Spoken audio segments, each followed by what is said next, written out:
Welcome. Welcome to the Soul Evolution Center show on Blog Talk Radio. My name is Katie Simone. I am an advanced channeler of light beings. I'm also founder of soulevolutioncenter.com. I hold this weekly online Blog Talk Radio show on most Fridays where I share various spiritual and metaphysical topics. On this week's episode, I'm going to talk about an out of body I had just this morning, and it was extraordinary. I like to share my extraordinary out of body experiences so that you can learn, and also so that you can share your comments on this episode as well. Let me just talk a little bit about out of body experiences for those who are not familiar with that concept. Perhaps some of you have experienced out of body experiences. I feel that many human beings will be having more and more out of body experiences naturally and spontaneously, as I do, because of this new age that we are in. Currently, we're in the age of Aquarius, and there are major changes going on the earth that are affecting human beings as well as a lot of living life forms on the planet Earth. And part of these changes may be seen in the type of dream scapes that you have. Since 2009, since my spiritual awakening, I've had numerous out-of-body experiences. And I've heard telepathically that I'm meant to share and chronicle what I know so that others can learn as well. I mentioned earlier I'm an advanced channeler of light beings. I'm able to share information telepathically at times in my mind, in my own thought voice. And this is how I receive channeled messages from light beings that exist in other dimensional realities.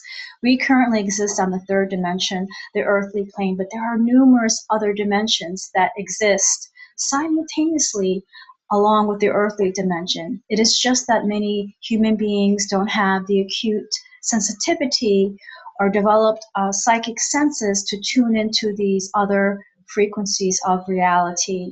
What I have found since my spiritual awakening in 2009 is that I'm able to visit some of these other dimensional realities during my sleep state that occurs naturally when I am sleeping at nighttime.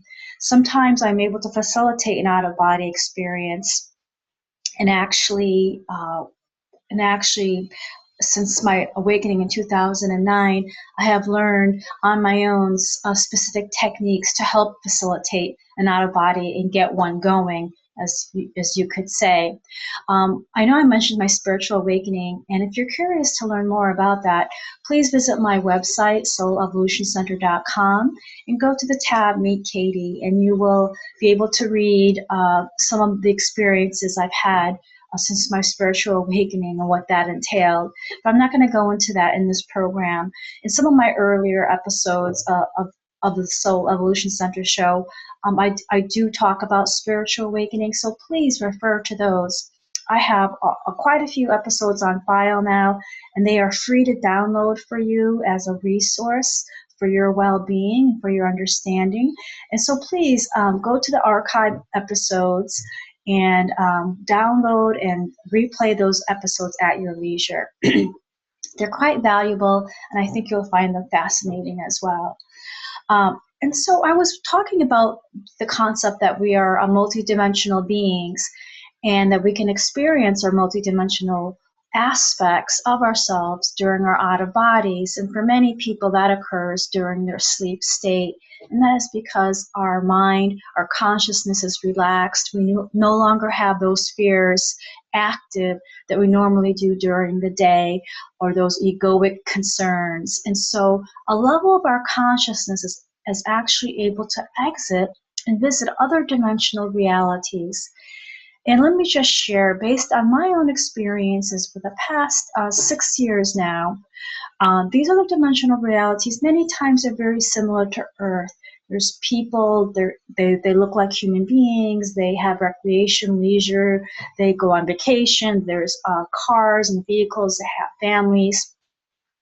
And so it can be very similar to Earth, but sometimes there are unique, distinct characteristics of these dimensions, such as different types of plant life, unusual vehicles, usually they're more modern, and maybe new types of inventions. I've seen different types of exercise equipment. And so that's always a cue to me that I'm in a different dimensional reality.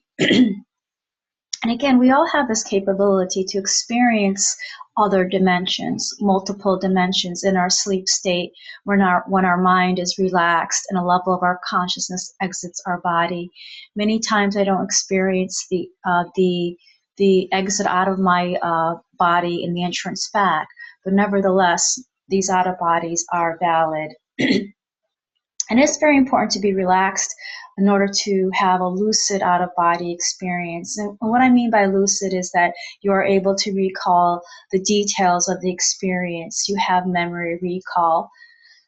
And many times when you have out-of-bodies, upon waking up, you just know, you just feel that it has been an extraordinary occurrence that you have just experienced. And that's always a key indicator that you've just had an out-of-body.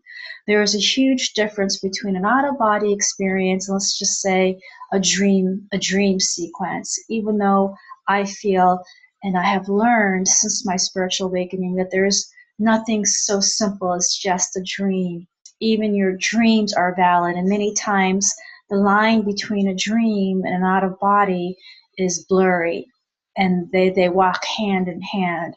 So I've really shifted my concept and perspective about dreams and out of bodies since I started experiencing multiple out of bodies since 2009. Now let me just expand a little bit more on the concept of multidimensionality, because that is a key aspect to understanding out of body experiences. Because where we go when we have an out of body is to these other dimensional realities. And again, they're just located on frequencies and levels of vibration that most people in a conscious state, when we are walking around in our lives, day-to-day lives, we are not able to tune into. That's because there's a lot of distractions for us as human beings. We're constantly just looking out into the world and constantly processing all the visual stimuli, sensory stimuli. So our bodies are very busy, and that aspect that is sensitive to these other dimensional realities isn't able to be pronounced or to be known to us. It is only when we are in a deeply relaxed state, such as meditation, or that period of time right before sleeping at nighttime, or that period of time immediately upon waking. Those are key states and fertile states for you perhaps to experience an out-of-body, as I have found out for myself. Most of my out-of-bodies occur at any time between when I fall asleep to when I waken. And many times it is between 6 a.m. and 9 a.m. in the mornings. I find that an exceptionally fertile time for me to facilitate an out-of-body. And the reason why human beings would have out-of-bodies and go to these other dimensions is because we are learning. Our consciousnesses are expanding.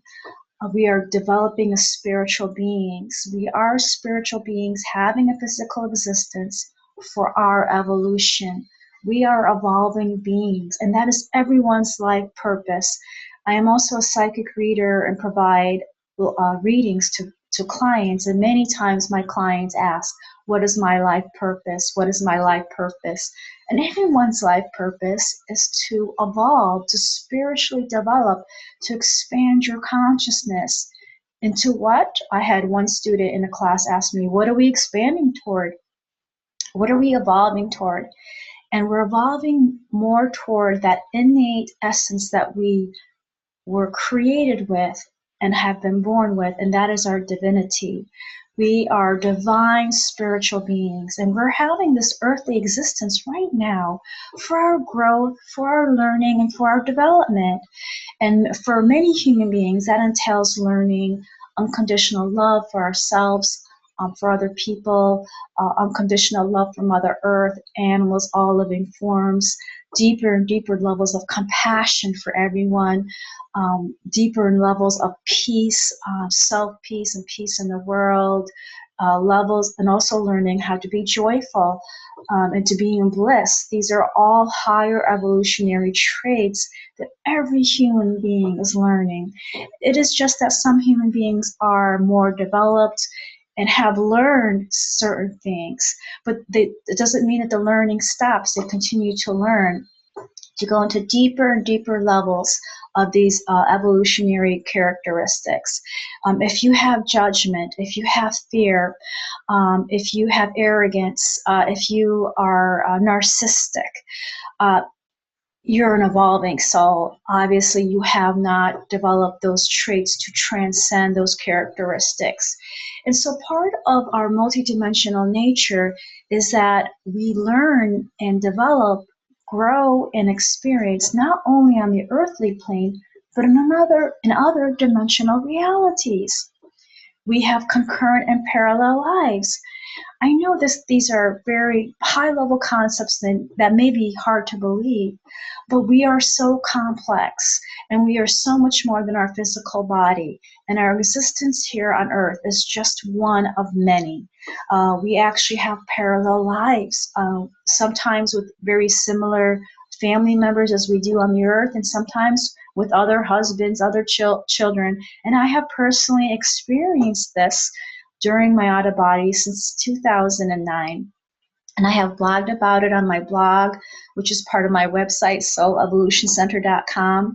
As I have also shared some of my concurrent and parallel lives here on this show, just to let you know how complex we are and what we are aspiring toward, what we are moving toward as evolving divine beings.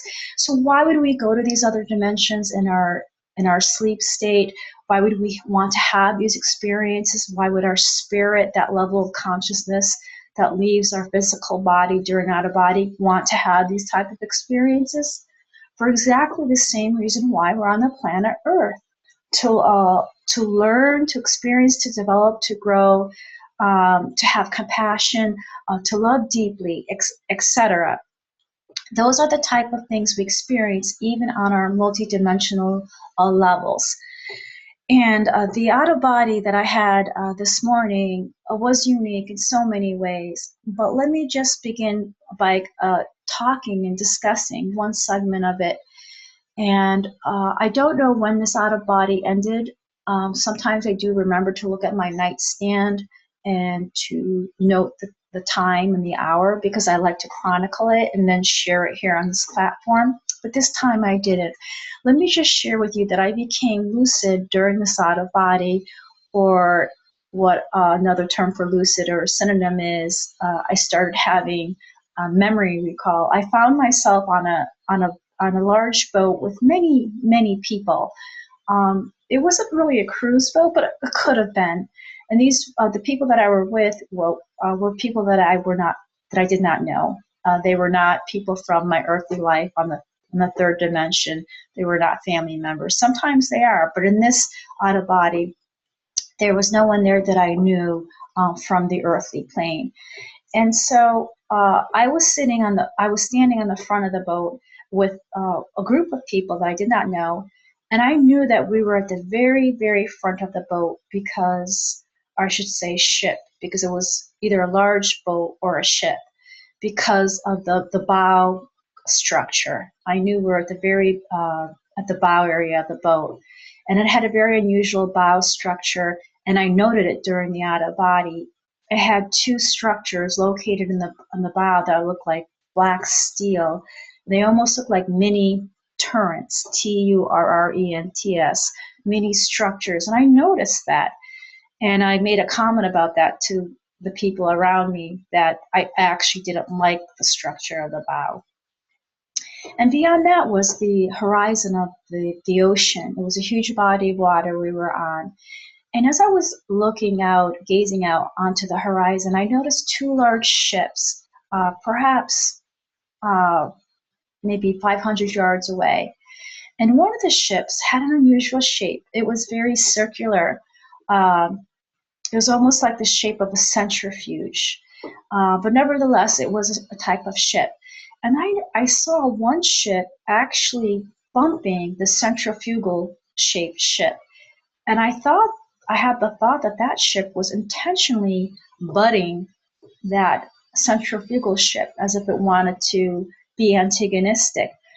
And then the ship that was shaped very circular like actually flipped over, and it you could say started going underwater and then became submerged.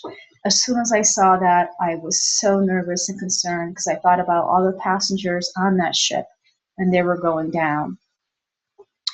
And so I made that comment out loud to the group of people around me. Oh my gosh, that ship just hit the other ship, and that ship is now submerged. And I said, where's the siren? Because I wanted to hear some kind of warning signal that to let people know that something was going on and a ship had overturned, needed a rescue, and the passengers needed to be saved. So I made that comment, and I wasn't aware of this at the time, but looking back at it upon waking up, people around me were not really getting excited that the ship had become submerged and had overturned. And I don't know whether it's because they hadn't viewed it at the time of collision as I had, and they just didn't know, and they were ignorant in a way. Right away, I was concerned in the out of body, and I was doing this thing. I told myself in my mind that every second is so important and crucial, because every second that those passengers are underwater is a second less of breath they have. Human beings can only hold their breath underwater for so much time before expiring, and I was so concerned. And so what I did is I left the bow of the ship that I was on. And to be honest with you, when I walked back to the main part of the ship, I had to, let me just say, almost scale the ship that I was on. And there was a ledge, a protruding ledge that was about 3 or 4 feet long, and it was about 3 or 4 inches in depth. And I actually stood on that ledge to walk myself back to the main part of the ship. And I had the fear that that ledge wouldn't hold me, that I was going to fall myself. But because I was so motivated to help that ship and to let people know what happened, I just kind of was able to make the passage to the rest of the ship on that small ledge. And I was able to do it very dexterously as well. And so when I get to the other part of the ship that I'm on, where there are many people, I make a comment like that ship needs help, that there's a submerged ship that I saw on the horizon that needs help. And the next thing that happens is I find myself in a small, you could say, canoe or kayak. It was that kind of a shape. And I was sitting in the very front, and there were 2 men sitting behind me, single style. But the shape of this marine vehicle was shaped very similar to a kayak or a canoe. And next thing you know, I'm sitting in the front of that, and there's 2 men behind me. And I don't know how I got into that boat, but it just materialized, and I was in it. And many times in out of bodies, the scenes change so quickly, and that's standard. And I share that as a teaching point to know that sometimes the sequences don't make sense as to how they flow, but just accept that as part of a normal part of an or out of body. It's a whole different rule game and rule set in out of bodies. It's not like real life or our 3-dimensional life where there's transitional stages. So I'm finding myself in the front of this canoe-like boat, and before I find myself in that canoe-like boat, I realize from the horizon there are singular body bags coming toward the ship that I was on. And I realized what was happening. As part of the rescue technique of that submerged ship, what they did was they put their passengers, instead of putting them into safety boats or life preservers, they had a new type of, let's just say, technology where if a ship went aground or a ship overturned, people would go into these look like singular body bags, one body in each bag, and they were like zipped up. But at the front of these body bags was what looked like a flare, and it was burning and sizzling. And that was, like, you could say, the engine. And so singular person would go into this body bag, and then a flare would be put on the front of the body bag after the person was zipped up in it, and it acted as a catalyst. It acted as a mechanism for movement and acceleration. And when that flare was lit, the body bag would then start traveling towards shore. So this was their rescue system on the ship. And so I'm standing there in the bow of the ship I'm on, and I'm viewing these perhaps 3 to 5 different body bags coming toward me at an accelerated rate with single flares on each one. And one of the body bags came right to our ship, and someone reached over, unzipped it, and there was a human being inside, except this human being was not in good shape. It looked like it, and I'm hearing telepathically now that being had been burned, severely burned during the collision or something. And I saw what the body looked like when it was unzipped in the body bag, and I said to myself, oh my gosh, I actually felt kind of sick to my stomach. It was very gory. And I almost had the thought that I was not going to be able to help with this rescue because of the gory nature. And then I told myself, Katie, you need to be of assistance. These people need you. You need to do whatever you can to help the survivors. And so that scene did take place before I found myself in that canoe with those 2 men sitting behind me. And the 2 men that were sitting behind me in a single row seemed to be navigating the kayak or canoe that I was in. And I was sitting in the very front. So now we're sitting in the front of the canoe, and I am sitting. And you know what? To be honest with you, I'm hearing telepathically that I was wearing a life vest. I had some kind of life vest on, because and I do recall now, upon thinking about it, that I felt very bulky up and through here, like you do when you wear a life preserver when you're on the open water. And so I didn't note it at the time, but this information is coming in now. And sometimes this happens as I'm sharing and talking about my out of body. I receive telepathic information inside my mind and my own thought voice. And I know it's my etheric guides and helpers helping me. They love it when I share this information to help others understand their experiences. And they're giving me additional supplementary information I'm hearing telepathically. And so, I'm in this canoe. I have my life vest on that I learned about now, and we're going out into the water. And as we're going out to the water, I'm seeing some body bags with that single flare pass by us, and actually we come up. There is a body bag floating with acceleration. I shouldn't say floating because it's actually moving very quickly with speed, and it was about perhaps 10 feet away. And on top of this body bag was a baby seat carrier. And inside the baby seat carrier was a baby. And I realized that what happened is for those survivors that had young children, what they do to rescue them is, besides put the adult in the body bag, zip them up, and put a flare to propel them out to safety. If they had a child or a baby, there's a baby carrier that gets strapped onto the body bag, and the baby is exposed but sitting in that baby carrier. And then suddenly another body bag approached the canoe coming from the submerged ship, and there was a baby carrier on it. And I could see a form of a baby that was inside the baby carrier on top of this body bag. And I could tell that the adult that was in the body bag was making some physical motions in order to protect the baby carrier that was sitting on top of it and keep it upright so that the baby carrier would not go underwater.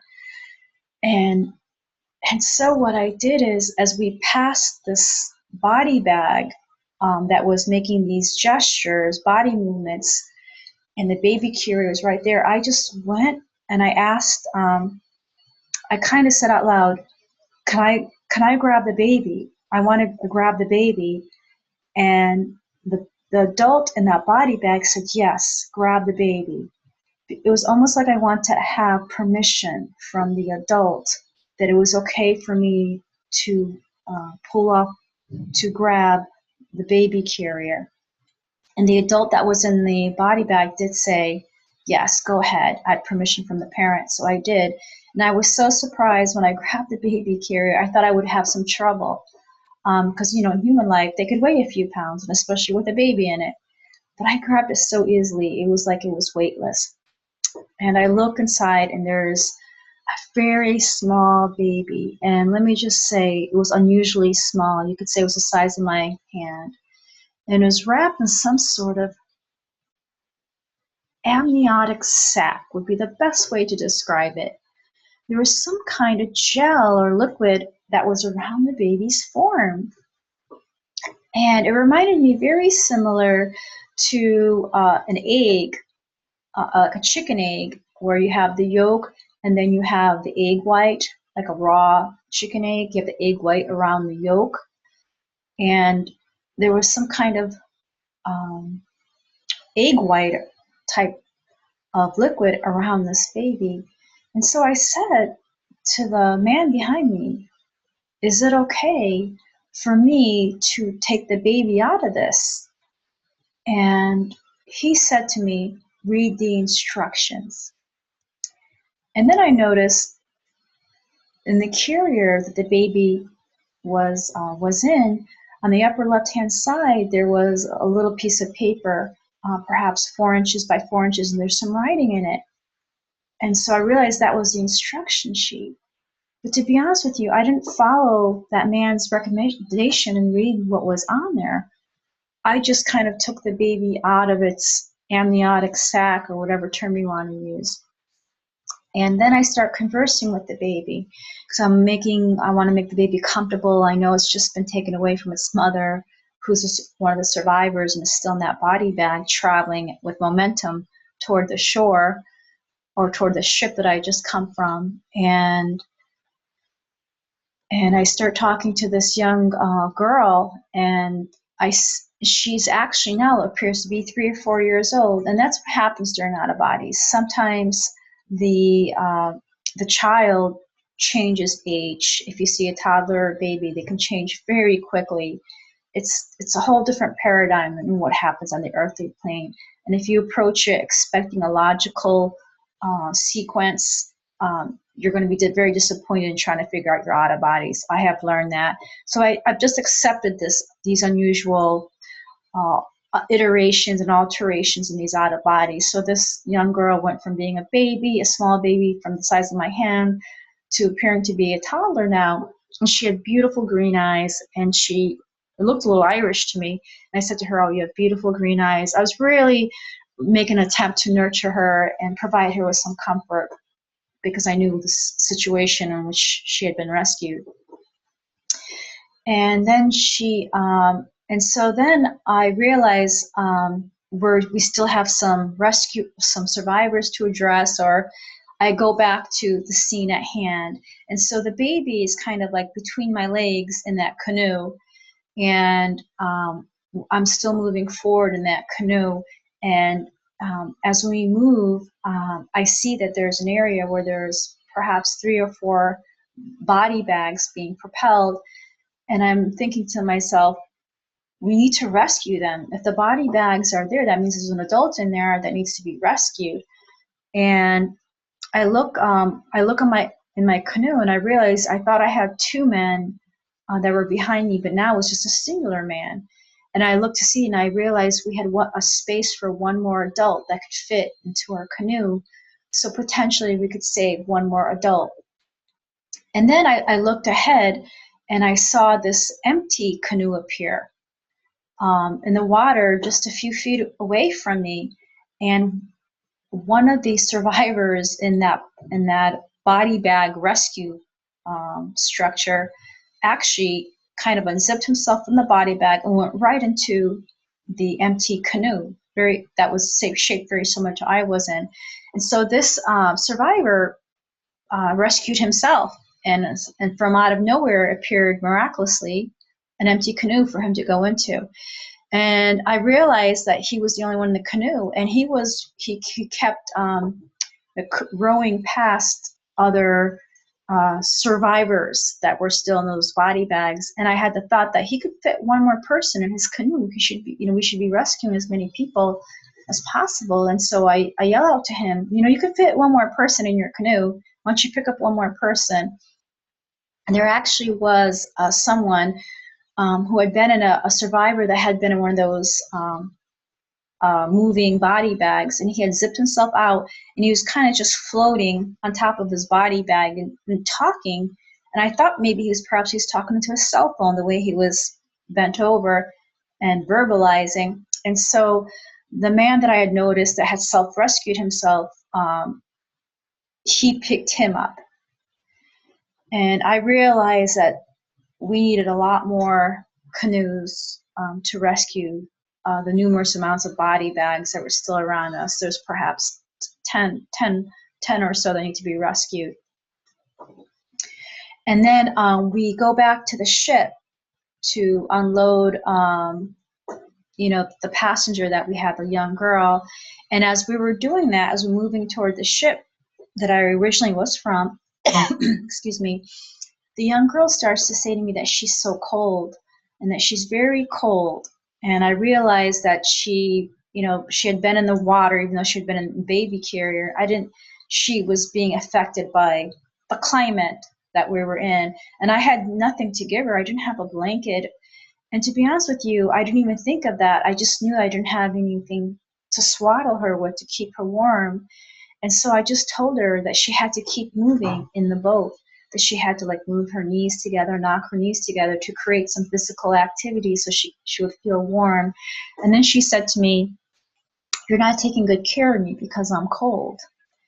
And that didn't bother me when she said that. I felt bad that she was cold, but we were approaching the ship, and let's say I also sensed that there were other canoes that had gone out like we had, and they were coming back and depositing their passengers, because there was an infirmary, I'm hearing now telepathically, on the ship that I was on. We had to get the survivors to the infirmary that was on the ship so that they had proper medical care after their harrowing experience. And so that's how the out-of-body ended. So this was such a highly unusual out-of-body for me. I know some people might say when they hear me, my observations about this, that, oh, that was just a weird dream. That was just a random dream. But it wasn't. It wasn't at all. And if you could just be in my shoes for a few minutes and feel the reality and the realism of that experience that I had, you would know that it was not just a dream. It was an out-of-body. And plus, I feel like this out-of-body had a specific purpose for me and for my growth and for my expansion. It was actually a rescue attempt. Oh, you can say it was successful. It was a rescue mission. And I don't really participate in rescue missions that often on out-of-bodies, and not so specific as this one and so clear. So I feel this one was highly unusual for me. It was a marker, I'm hearing telepathically. It was a marker, or I don't want to use the word milestone, but it was like a threshold marker.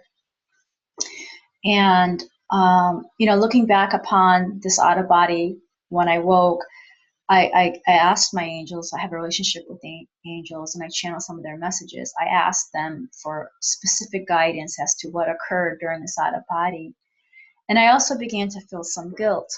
I felt some guilt that I did not perhaps share, I did not save as many lives as I could, and I wasn't as helpful as I could have been. I wasn't a good Samaritan, that I should have been more concerned, or maybe caused a more ruckus on our ship to get rescue squads out to the submerged ship. So I did experience some guilt upon waking up that I did not do enough. And these type of feelings are probably not uncommon for people that have experienced major life crises, or traumas. And so I had a very similar reaction because this out of body was so real and I was lucid. My nervous system is firing the same way that it would in real life. And so I can come back sometimes during out of bodies and have such real feelings of guilt. And so I was feeling guilty. I didn't help as many survivors as I could. And I feel that I was shown this out of body to learn about other dimensions. I also viewed, they have different type of rescue mechanisms for submerged ships. They had that whole unusual technology with a body bag to put the single survivors in with a flare, and how it traveled with momentum across the top of the water. So that was, that was shown to me, and I share that with you. As I mentioned earlier, there's different technologies that occur that are used in these other alternate realities. And so I had to do my own spiritual work upon waking up, so that I didn't get sad or depressed, that I didn't do enough to help these survivors. And I asked, what could I do now? And so in my mind, using clairvoyance and telepathy, I imagined myself going back to that dimension and saving more lives. And that's possible to do because past, present, and future exist all at the same time. And we can move through these different dimensions like that. And I also asked my angels and divine source if they could help those survivors in that dimension that have experienced that trauma. And so I sent prayers to that dimension. And I also did this thing where I asked if I could be really propelled back to that dimension to finish and help and abet. But that didn't happen because my next dream sequence, I didn't go back to that dimension where I was on the water and the ship had submerged. So you can say I'm hearing I wasn't allowed back access. I had that experience for the time I had it for me to share and learn, and that was it. So another teaching point I would like to make is that sometimes out of bodies, because it feels so real and you're having true valid memories on a lucid level, when you come back, you can experience the same human emotions that we have on the earthly plane. And sometimes they are difficult ones, like I'm sharing now, but that was what transpired. That was what I felt. And there is no way that I'm going to say, well, it was just a dream. I look at it, and then I also wanted to say to myself, well, what can I learn from this? So next time when I have an out of body and I'm in a rescue situation, I'm going to be of more help. So I learned from this one. I'm going to take more measures to let people around me know that the ship has submerged. I'm going to be more proactive in getting boats out for rescue. So I'm telling myself now, in another out of body where there might be a rescue situation that is similar, I'm going to be more proactive, more vocal. And that's the learning. That's the learning. And we have learnings like that in human life all the time. When we're in a situation and we don't perhaps have the reaction that we wanted to, or we didn't make enough effort, we have what you call regret. And so you may say to yourself, well, next time I'm not going to do that. Next time I'm going to do it better. So that's what I told myself. And so that's what I'm going to do. Now I'm hearing telepathically, don't be hard on yourself. But that's okay. I want to learn from this, and I want to share from this. Okay, so that was one unique out of body that I had from February 27th, 2016, sometime during the early morning. And then the other sequence of out of bodies I had, one of them ended at 7:25 a.m. And I did remember to look at the digital clock on my nightstand. But this one was very, very unusual as well. And it was when I was looking through my third eye. Many times during out of bodies or during my sleep state, when I become lucid, when I start having some memory and control over my activities and my thoughts, I will do such things. And so a common technique that I use to facilitate an out of body, to initiate an out of body, is to look through my third eye. And your third eye is that area between your mid-eyebrow, and it's your energy center for clairvoyance, and it's also a gateway to other dimensions. And since 2009, I have found that by looking through my third eye, and again, this is when I'm sleeping in bed and my eyes are closed, I notice the landscape that is being presented to me there. And I notice that sometimes there are changes in what I see in my third eye. I actually call that third eye presentation screen a third eye scape. I've coined that term to explain my experiences. So I'm looking through my third eye, and I'm noticing changes within it, and I feel like I am totally immersed in a rolling purple mist.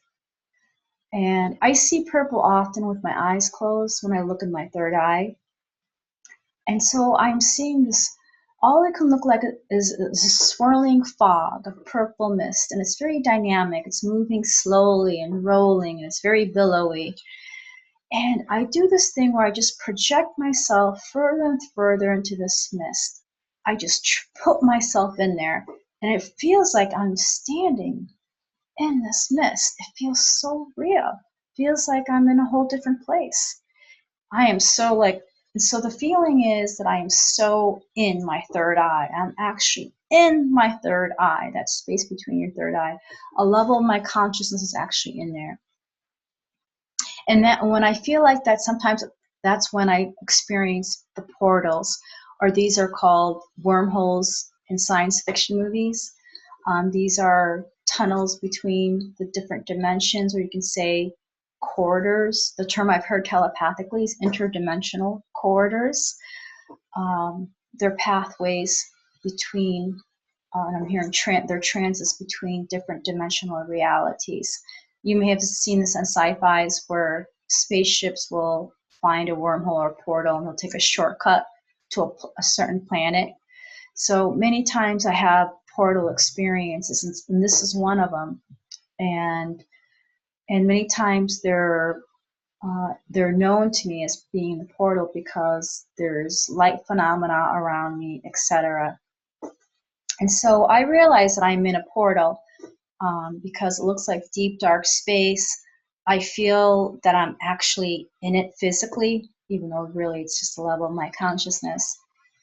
And I'm in this portal, and where it's darkness, and I feel like I'm moving slowly. And then at different times, it feels like I'm actually underwater. And that's a very common portal experience for me, where you feel like you're underwater. And I have learned since 2009 not to be uncomfortable or fearful that I'm underwater, because I have learned that I can breathe underwater. The first few times, sometimes I panicked, but now I have learned I can breathe underwater. I have an apparatus, and not a physical one, but naturally I can breathe underwater. So if you have an out of body where you feel like you're in a portal and you're in an underwater scene, just relax, take a deep breath, and know that you're not going to drown, you're not going to breathe in water, and just practice breathing normally. And so I've learned to do that, and that's my tip for you. I breathe normally. I didn't let my fears come in to override my stability, and I was able to navigate the scene where I was underwater and traveling through underwater. And then the underwater scene would change at different times, every few seconds. And that's what happens if you're in the portal. Sometimes the landscape changes very quickly and suddenly and seamlessly. It just happens, boom, boom, boom. So that's another tip for you. If you're in the portal, if you're in the wormhole, the scenery around you can change very quickly. I was actually still underwater, and I felt like there was some underwater life that was there with me, some type of marine animals, a fish, even though I could not see them clearly because it was very dark and it was dim. And actually what happened this time, which is unusual, is I felt I felt myself approaching some marine animals that were underwater with me. And usually 99% of the times when I am underwater and there's marine life, like little animals, fishes, I can just travel right through them and I don't bother them, they don't bother me. So I've learned that. I learned not to be fearful of these animals and not have to, divert my path around them. And so I did that. I traveled right through the animals, marine animals, because I said to myself in the past, nothing has happened. Well, guess what? This time, something happened. All of a sudden, I felt one of them latch onto my right arm, and it latched on, let's say, from my forearm, an area about 6 or 7 inches. It just kind of wrapped around, and it felt like it almost was like a leech. It just sucked onto my forearm, and I wasn't scared because in other out of bodies I've had really hairy experiences. And this one seemed to be a smaller marine animal. It wasn't like an animal that, covered my entire front side or back side, because I've had experiences where, let's say, I've been hijacked or attacked by these type of creatures. And so this was just a small animal, just the size of, 6 or 7 inches. And so I do this thing where I grab my right forearm and I try to extricate the animal from my forearm, and I'm still staying kind of calm. And when I do that, the animal goes right to my left forearm in the same area and grabs on and leeches on there. And then I became surprised. I said, "Oh, this little guy he's tenacious. He's stubborn." And then I noticed that when I grabbed this animal to kind of fling it away from me, that its body was very like slimy, like gel-like. It didn't really have any bony structure or any like form like that. You could say it was just jelly. And so it just latched onto my left arm. And so I took my right arm and I grabbed again from my left to throw it away from me, so it would swim away. But I had such difficulty, and I realized that as soon as I pulled it off me, it latched back onto my right forearm. So it was very tenacious. But somehow something happened, and this little creature was off me, and it was clear. And then I was still traveling through this underwater scene. It was still very dimly lit. This is why I could not see the form of that creature. I just kind of felt it. I had to use tactile sensations to feel what it was shaped like and how it was built. And as I was traveling through this underwater scene, I realized that there was beings around me or behind me. I couldn't see them. I just sensed them. And so I say out loud, "I know there's somebody here with me. Who are you?" And they didn't respond. So I don't know what that was about. I don't know whether they were my guides and they were there just kind of in the background supporting me, or what they were. It hasn't been revealed to me, and it's still not being revealed to me as I discuss this now. And this portal experience was just so unusual because it felt like the whole portal sequence, which was a series of sequences, was over a period of like 10 or 15 seconds, which is very long. And each sequence was a little different. And so I'm still underwater, it's dimly lit, and I said to myself that I was going to lift myself out of the water, because I found that was a common, successful technique I had used in the past to arrive at another dimension. It's like you stop your portal experience by lifting up out of the water, and then you find yourself in another landscape. So I said, I'm going to try that. I'm just going to lift out of the water. And so I did. I lifted out of the water. And then as soon as I lifted out of the water, and I started to stand, I looked down and I realized I had a bathing suit on. I had an indigo blue conservative one-piece bathing suit on. You could say it was almost like a tank top, a halter top with shorts, but it was like one piece, some kind of a jumper bathing suit. And it was all dark blue, indigo blue. And so I find myself rising or standing up in the water. And I looked down, I realized I have a bathing suit because I want to check and make sure that I was clothed. Because sometimes when you make these transition from the portal to a dimensional landscape, sometimes you're not clothed. But sometimes something unusual happens, a mechanism happens, and you're clothed in the area, in the uniform or clothing that's appropriate for that dimension. And that's what I'm telepathically hearing now as I share this with you. And I come out of the water almost, I would say, like a mermaid or something like that. And as I come out, I start viewing the scene in front of me. And it's so crystal clear. It's like it just gelled.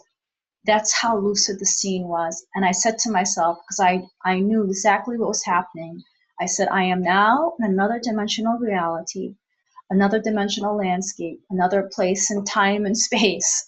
And so, Katie, please be aware of your surroundings. Take note.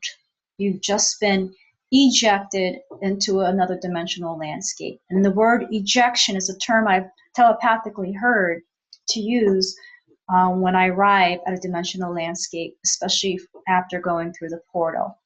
And the portal again was that scene, the underwater scene that I just described.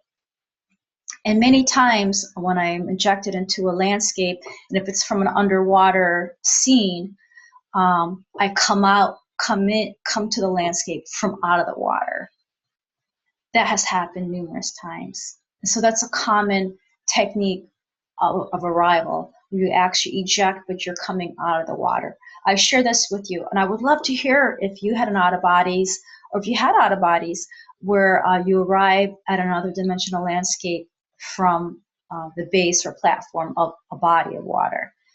And so I walk out onto the shore, and there must be 100 people there. It's a beach scene. I'm at a beach resort or something, but it's in the city. So families are lying on the sand, they're gathered. It's totally like you went to the beach, and it was a busy Saturday or Sunday afternoon with perfect weather forecasted, so the beach was packed. That's where I ended up in this dimensional reality. And I cannot tell you how many times I've ended up in different types of beaches.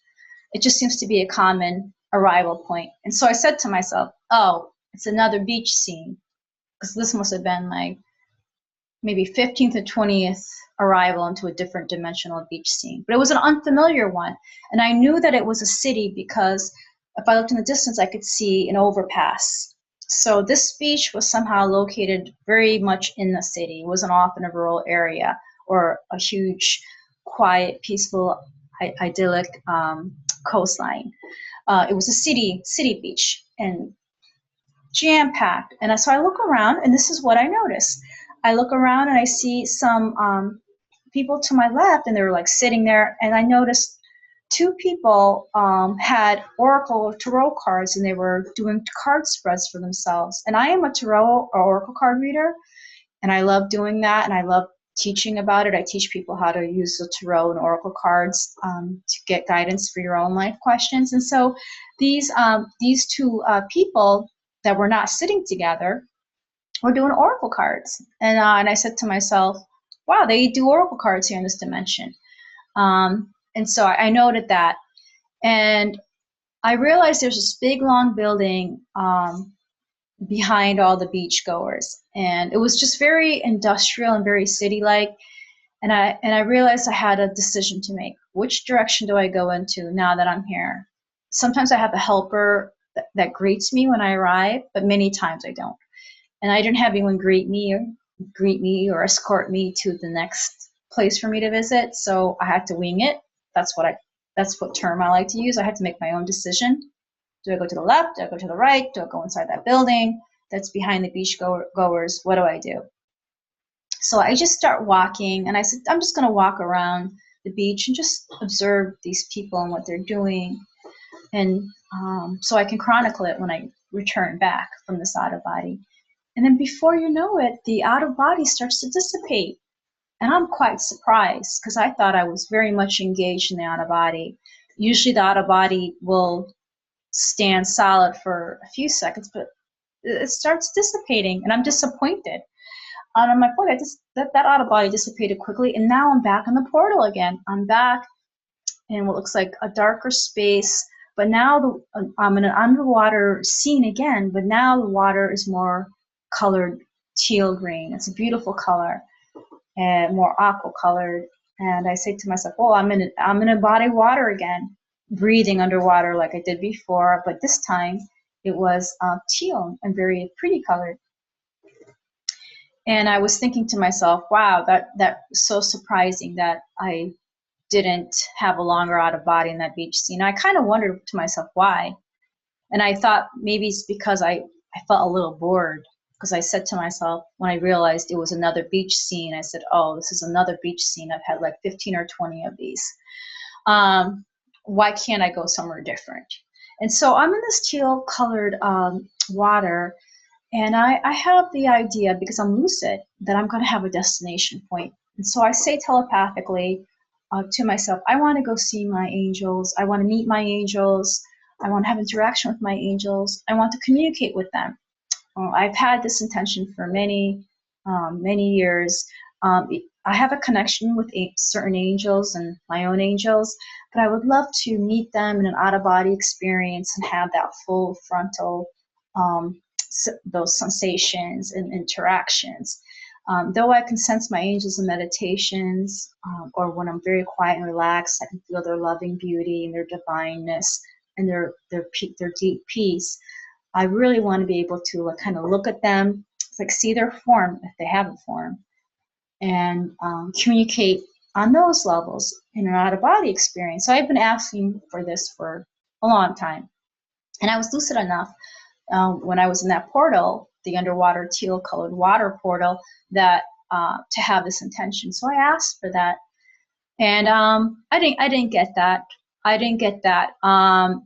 The next series of things that happened was that I had, I would say, crazy portal experiences, where, let's just say, psychedelic portal experiences.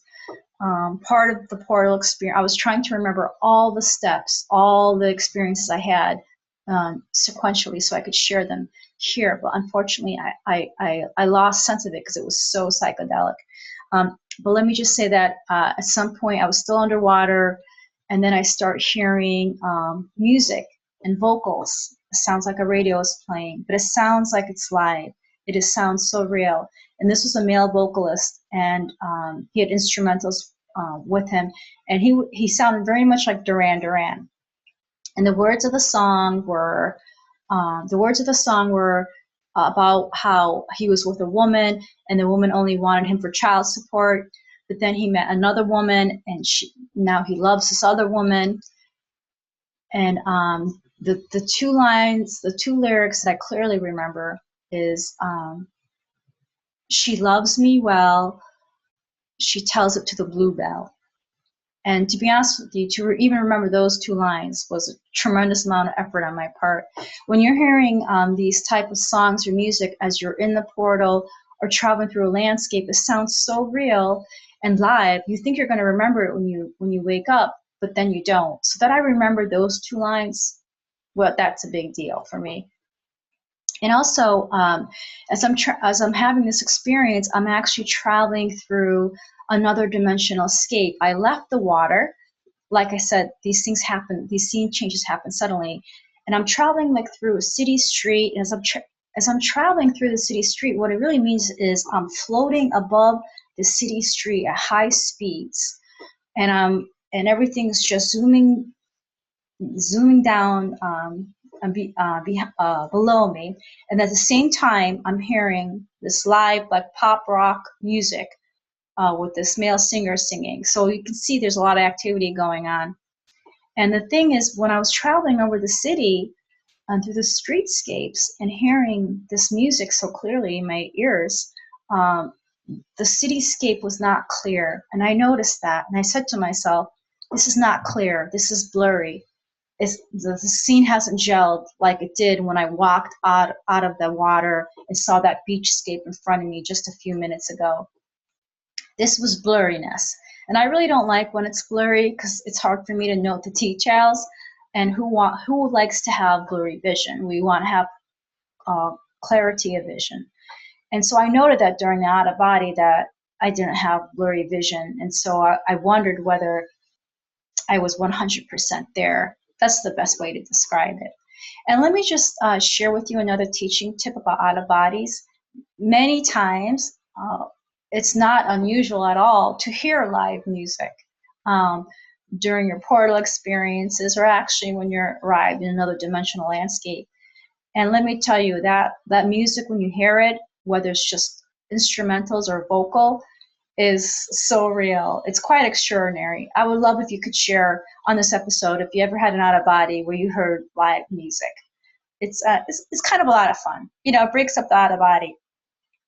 And sometimes I wish I was a musician so that when I come back, I wish I could maybe recreate these songs and recreate the music. But unfortunately, I'm not musically inclined that way. I don't have that talent in this lifetime. But nevertheless, I can appreciate the sounds of that. So please share if you've had any full auditory sensations during an out of body or during your portal experience. And so I'm going to end on that. I hope that was helpful to you. I hope you learned a few things about out of bodies and how they occur and what you may experience during the portal, and how important it is not to have fear. For example, when that lecherous marine animal latched onto me, I really wasn't scared just because of its size and because I compared it to other more traumatic experiences where I've had, life-size creatures or forms latch onto me like a vampire. Not to scare you, and that's for another episode. So you can say I've changed my perspective about these experiences, the level of intensity of these experiences. And so just know that you can travel through the portal to get to another dimensional reality. And once you get to another dimensional reality, it may be something very routine or very, very similar to your earthly existence. And again, mine was, a level of my consciousness traveled all that way to view another beach scene. And sometimes you say to yourself, well, what's the purpose of that? What's the educational learning in that? I guess it's just for me to know and for me to impart to you that there's just simply other existences and other planes where people like to go to the beach and like to hang out, and the beach is fun for them, just like on the world today. So now I'm hearing telepathically, it is to show the commonalities. Okay, it is to show the commonalities of these other dimensional landscapes to Earth and to human existence, what we consider is fun and recreational, and what we like to do on the weekends with our families. And also on this dimensional landscape, some of the human beings were also doing oracle cards. They were doing spreads for themselves. So that's the takeaway, and that was confirmed to me telepathically just now. And I just also want to share during the early morning out of body, when I was going through the portal, having those moments in the underwater scene,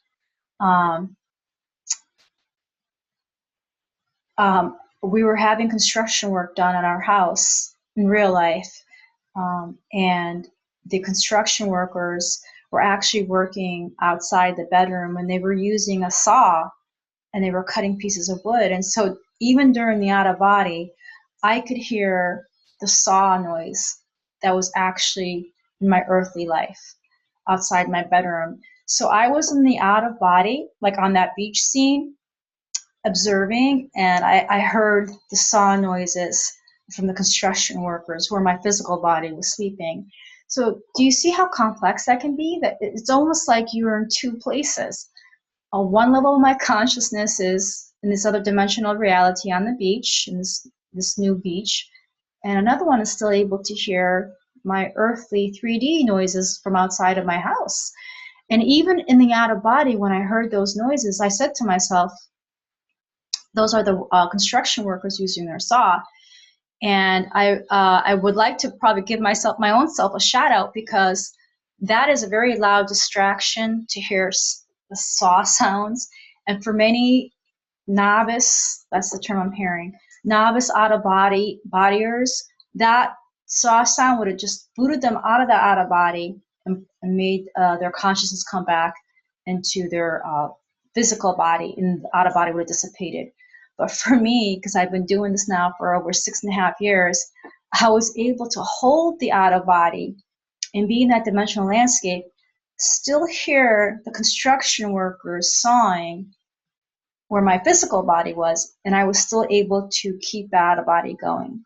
So that shows that I have attained a level of discipline, and I'm hearing telepathically mastery. I was able to balance that and keep my one level of my consciousness still engaged and active in the out of body. And that really does, I'm hearing telepathically, take a lot of strength. And it's the practice that I've had over the past 6.5 years that has gotten me to this point. It's a discipline. When those of you who are attempting to have out of bodies, initiate and facilitate their own out of bodies, you'll see many of you probably are still very sensitive, and if you're not in a totally quiet place, you may not be able to have an out of body. You need to have your environmental factors just so.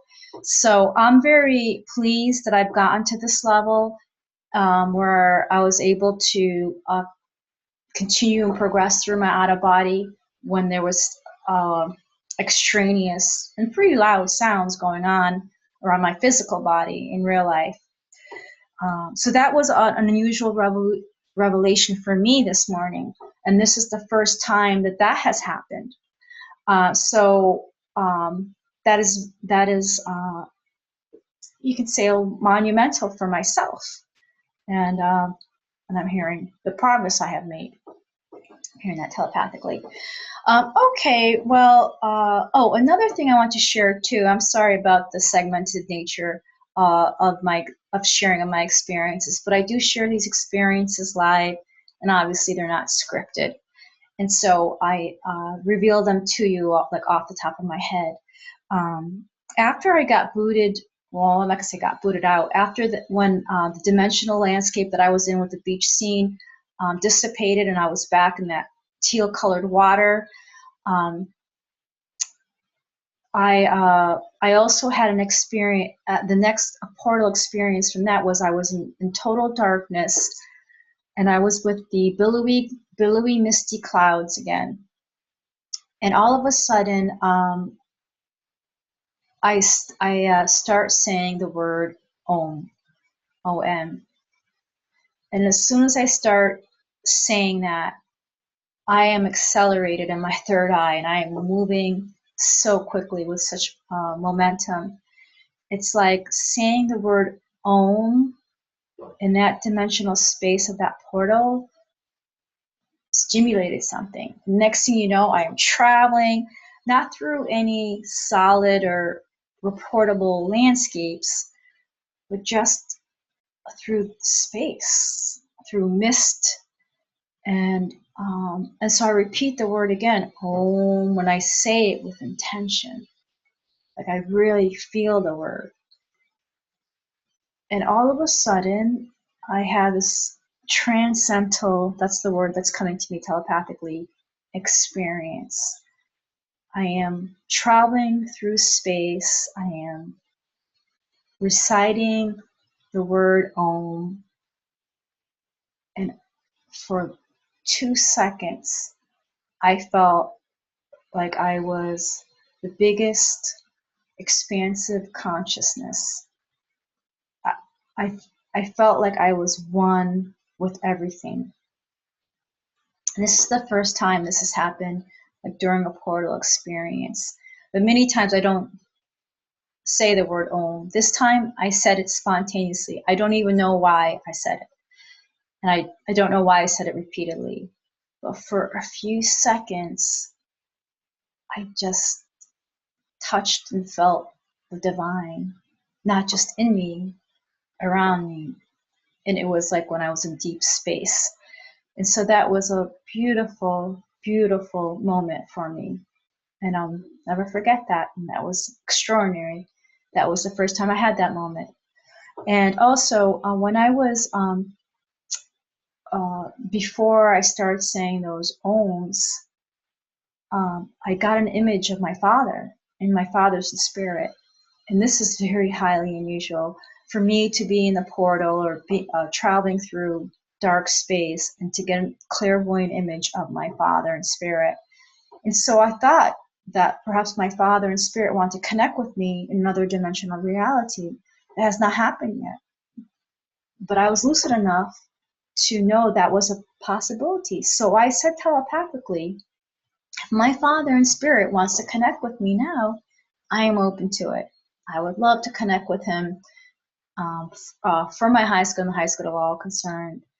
But nothing transpired from that. But this was the first time that I received an image from my father in spirit when I was going through the portal. So perhaps the seeds have been planted, and perhaps in a future episode there'll be some movement and some development in this area. And if so, I'll share that with you. But I just want to let you know what kind of things, I could say strange or psychic phenomena, experiences may occur during your portal experiences. And the possibility of meeting a loved one in spirit during an out of body is always a potentiality. And I had that happen a few years ago where I met my grandmother in spirit and my grandfather in spirit in an out of body. It was very beautiful. Okay, so I'll leave that with you. And again, please share. I would love to hear your experiences on this episode so that we can learn and grow together. And you can learn more about me and my services on soulevolutioncenter.com. And please feel free to download prior episodes of this show for your reference. Some great information, including how to develop your psychic senses. There's free channel meditations I channeled from divine beings that are powerful for your energetic well-being. So please use this as a resource, and I look forward to connecting with you soon again in the near future.